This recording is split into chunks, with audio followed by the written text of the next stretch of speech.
So I had the plague. I apologize for how I sound. What does a McDonald's in Altoona, Pennsylvania, and a CEO of one of the largest healthcare companies in the entire world have in common? They were both taken out by one dude.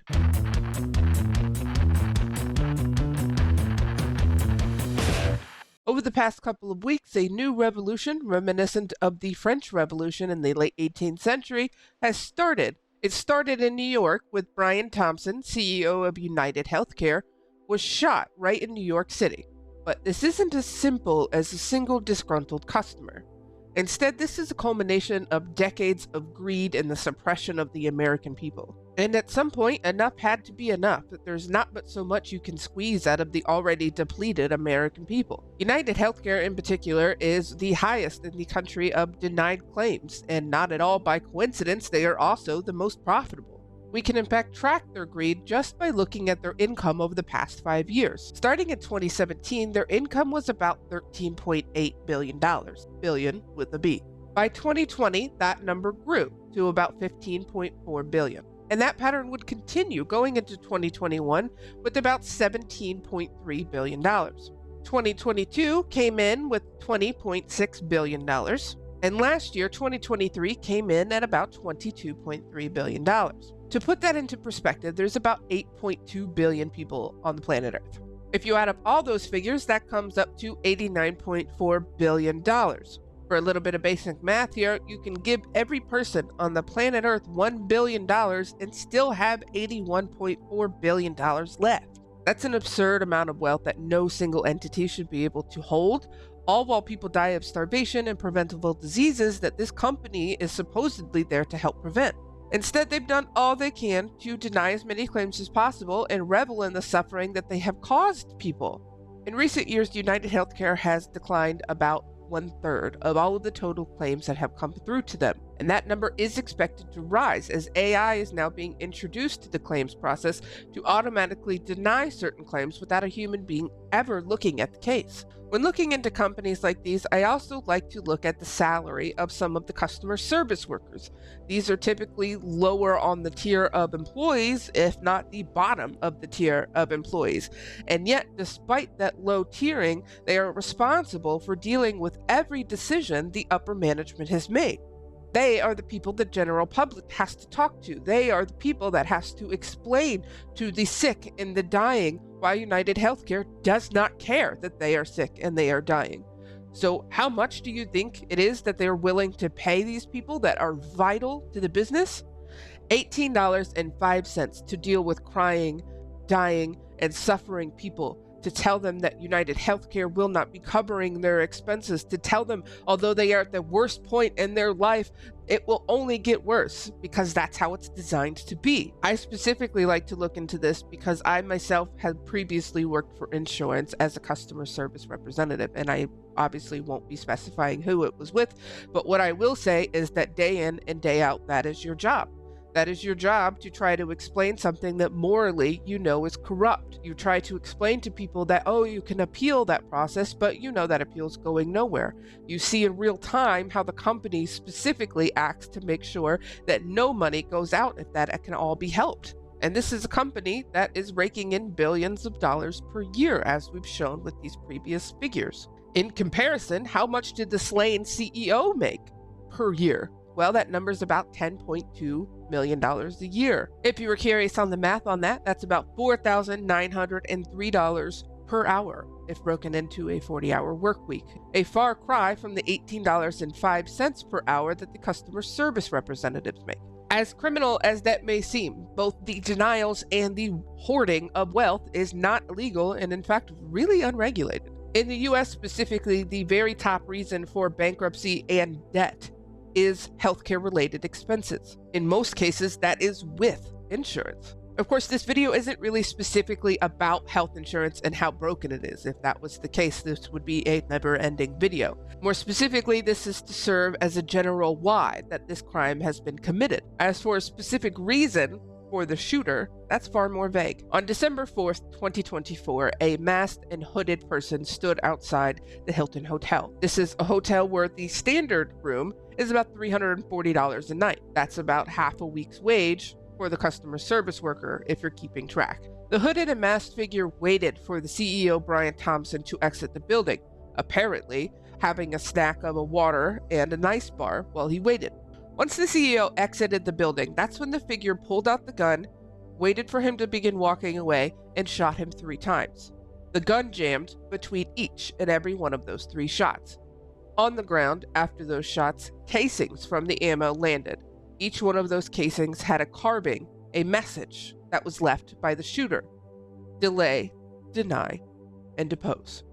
After the shooting, the figure ran across and down the street, finding a city bike, going into Central Park, and then disappeared. And if you're wondering why a gun would jam 3 times between each shot, that was because this gun, in particular, was what's called a ghost gun.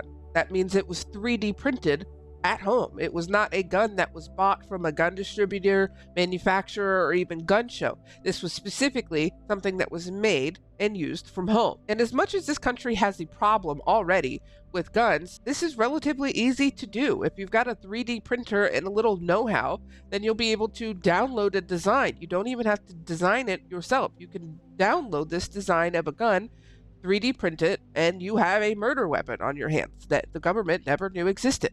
And although this technology is terrifying, it's also still very new, which is why ghost guns are known to jam, especially between each bullet, if it's ever able to even shoot more than 1 bullet to begin with. Over the next few days, several pictures started coming out, mostly given by the authorities, of the suspected gunman. And those pictures are still highly debated, and that's because in most of those pictures, it appears to depict a different person in each of them. Not only is what the shooter is wearing different in each picture, with different backpack colors, different jackets, colors, shapes, pockets, the actual person themselves, at least what's visible, also seems to be different. In each picture, there's a different shaped nose, different thicknesses or widths of eyebrows, and even a different gait, as in how the person stands, walks, and talks. So in every piece of evidence, at least at that point, seemed to have a different person in mind, and each picture, even if it were to be the same person, is very limited information. But we'll get back to that when we go over all of the so-called evidence the cops currently have. With those pictures, the police were asking for help from the general public. The only problem was they weren't anticipating that not only were the public not willing to help, but they were celebrating the actions of this shooter. The internet was flooded with different memes and TikToks discussing the crime, cheering him on, and even calling for further violence for other CEOs or government officials. It was the first time in all of this process, and probably in general, that people in power, especially CEOs, realized that there was a problem. For the next 5 days after the shooting, both the local authorities and the FBI combed over seemingly every camera in the city, trying to track the movements of the shooter. They also searched Central Park, the last known location of this shooter, and there they found a backpack. In that backpack was the jacket that was shown in at least the initial pictures of the shooting, and there was also a large amount of Monopoly money, further setting up the joke that the shooter was trying to tell. From there, the authorities didn't really share much about what it was that they were doing behind the scenes. Maybe they wanted to keep that out of the public so the shooter didn't know what it was they were trying to do, or maybe they realized the public had no interest in trying to help them. Either way, all they really said over the next few days was that the net was tightening. Mayor Eric Adams said that they know who it is, they know his identity, that the net is tightening, but Markey, he wouldn't reveal the name because he said they didn't want to spook him. Just a little caveat there, the NYPD hasn't said they know who their suspect is. This is just coming from the mayor, Markey. Okay. And honestly, I'm of the full belief that not only did they not have any idea who it was, but there was no net to tighten to begin with. I truly don't think they knew who it was they were looking for, where they went, or how to even continue.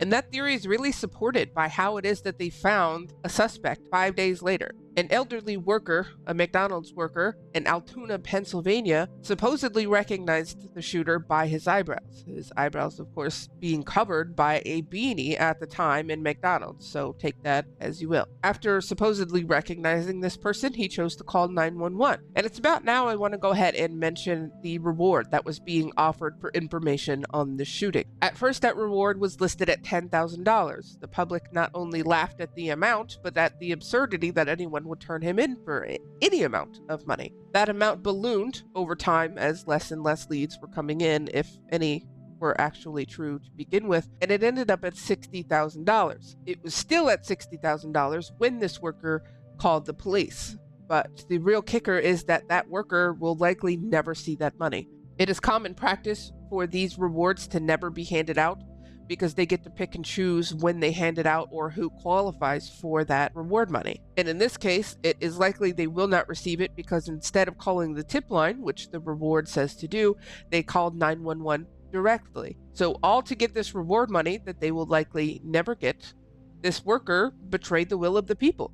But in that McDonald's, they did find a person named Luigi Mangione, a 26-year-old that came from a large Italian family. With him, he had several incriminating items on him, which included a 3D printed gun, several thousands of dollars, both in American and foreign currency, a passport and ID, both of which had fake identities on them, that identity being of Mark Rosario, and an apparent handwritten manifesto, all of which were inside a Faraday bag. For anyone who doesn't know, a Faraday bag helps block signal both incoming and outgoing from within that bag. So you can put a cell phone, for instance, in that bag, and not only can signal not get out of that bag to perhaps track the phone or any other device in it, signal also cannot get into it, meaning no one can hack any of those items while inside of the bag. It's obviously more complicated than that, but that's the gist. But who is Luigi? And if he's the right person, why would he do it? That's a harder question to answer, especially because we don't know if this person, Luigi, who was captured and arrested, is in fact the same person who committed the shooting in New York. But while we don't know for sure if he's guilty, there are certainly several bits of evidence surrounding him that are at least odd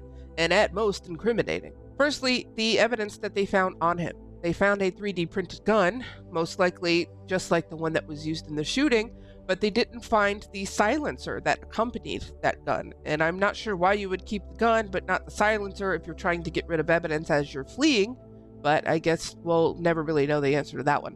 Which has led people to assume there may be something going on with the police where they planted the weapon just to make sure he looked guilty enough to arrest. Of course, that's all alleged. I don't really know if that's something he in fact had on him or it was planted.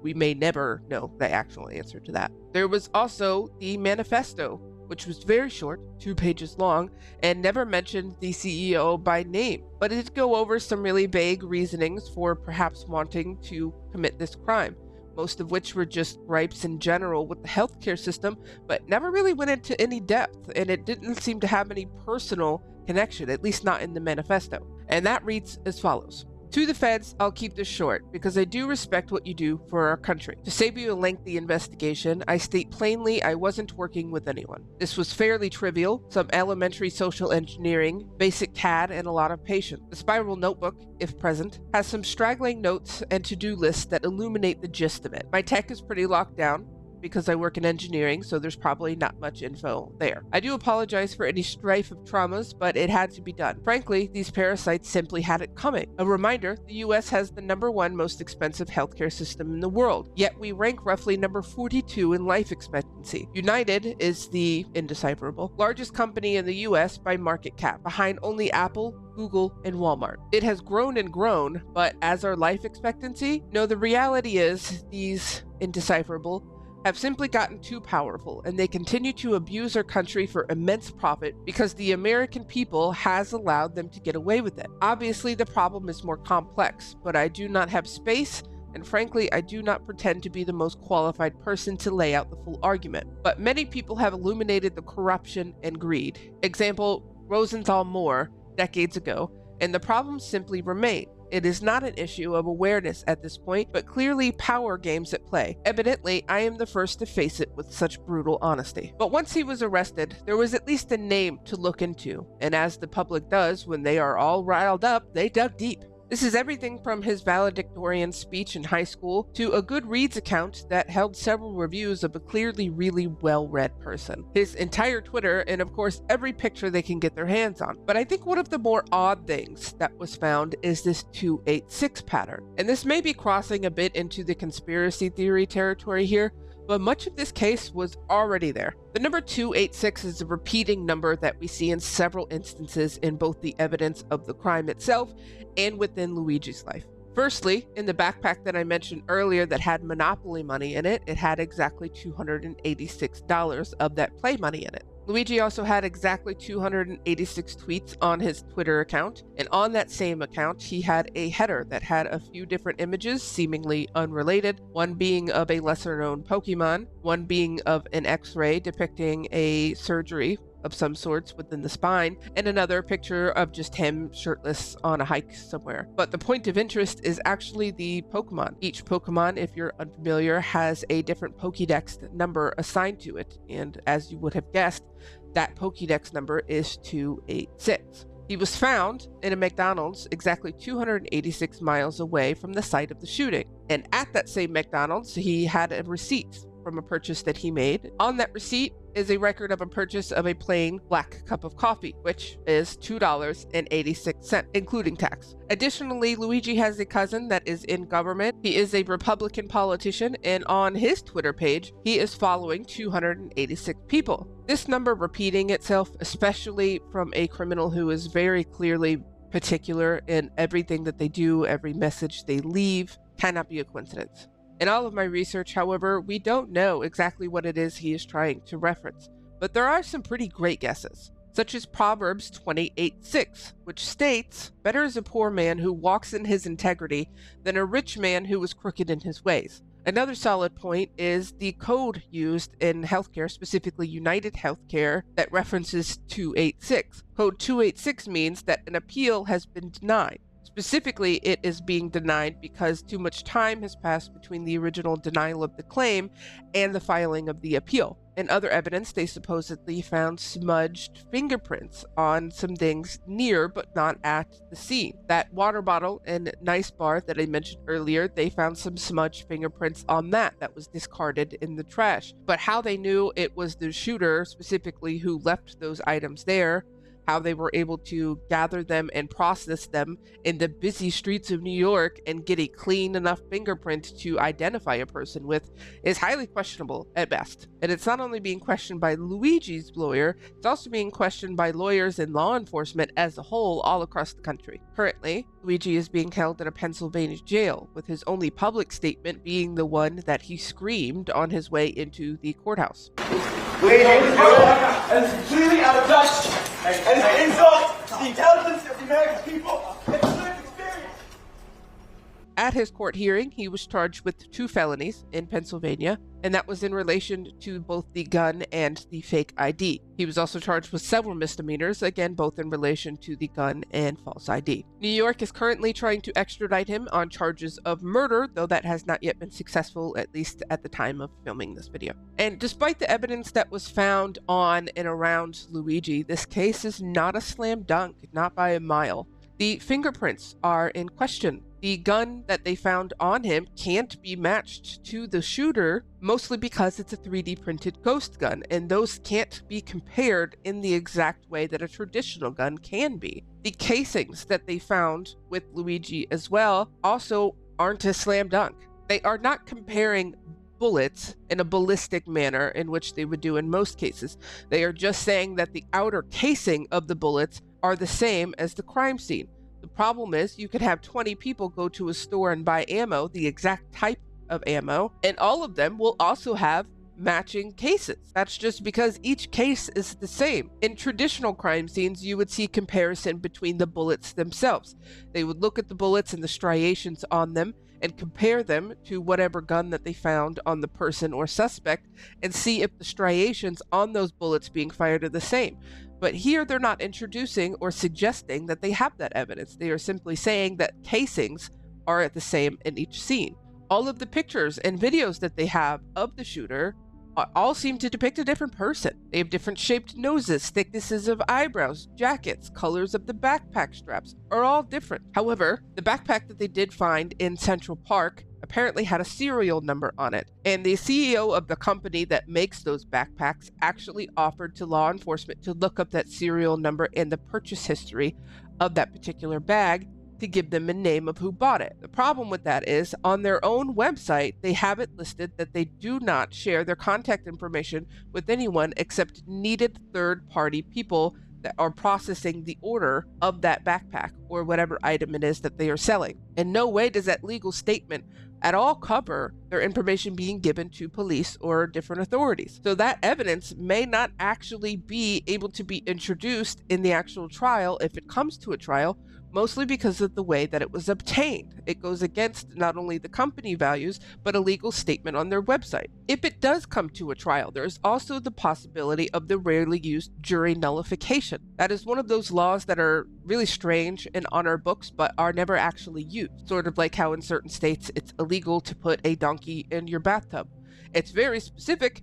At some point they obviously needed it, but it's not something that's enforced or used. If jury nullification is used, they can find the suspect not guilty, even if they are positive that the person committed the act that they are being accused of. And this can be done for several different reasons. Those reasons can vary. They can either think that the person and their actions were justified despite there technically being a law against what it is that they were done. They can also state that the punishment doesn't fit the crime, and therefore the person should be found not guilty because they shouldn't have to serve whatever punishment it is. Or it can be used if the law itself is unjust, meaning in the jury's eyes, the action that was taken was needed despite whatever law is on the books, which really can be combined with the other reasons. They're kind of interchangeable.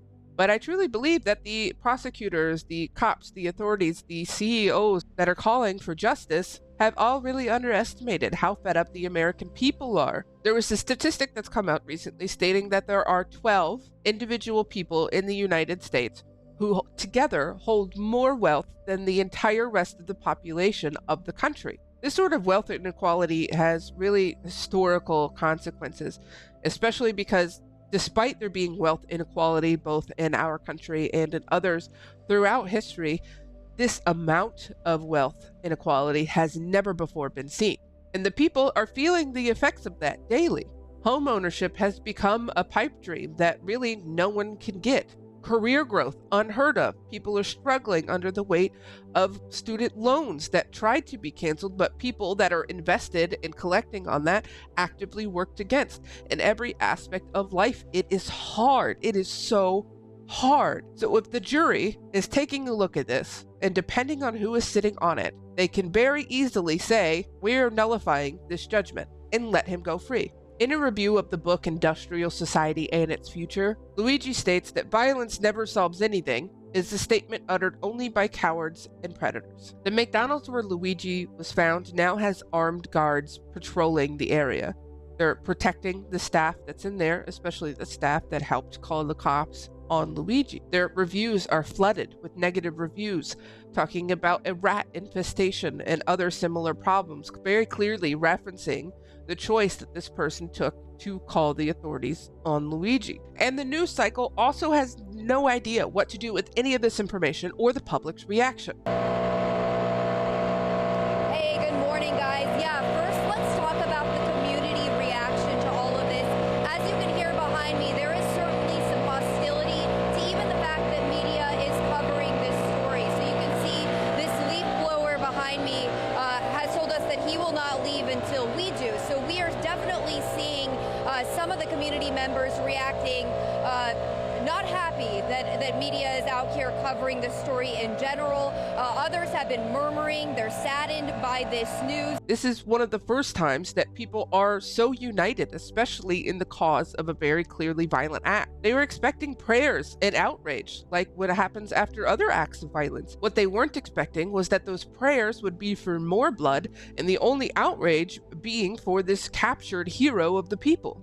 They even have reporters outside of the jail where Luigi is being held, and at that jail, inmates that are inside are watching that very news channel. They're hearing what the reporters have to say, and they are screaming out answers or responses from the windows, creating one of the oddest interviews that have ever been seen. There, hey guys, don't yell until I finish the question. Go ahead. So the question I have for the guys, if you could just yell stay or go, do you think that Luigi should just, waive extradition and get on with the process and go to Rikers, or should he stay in that prison Huntington with the rest of you guys? So it's either stay or go. Just yell that out.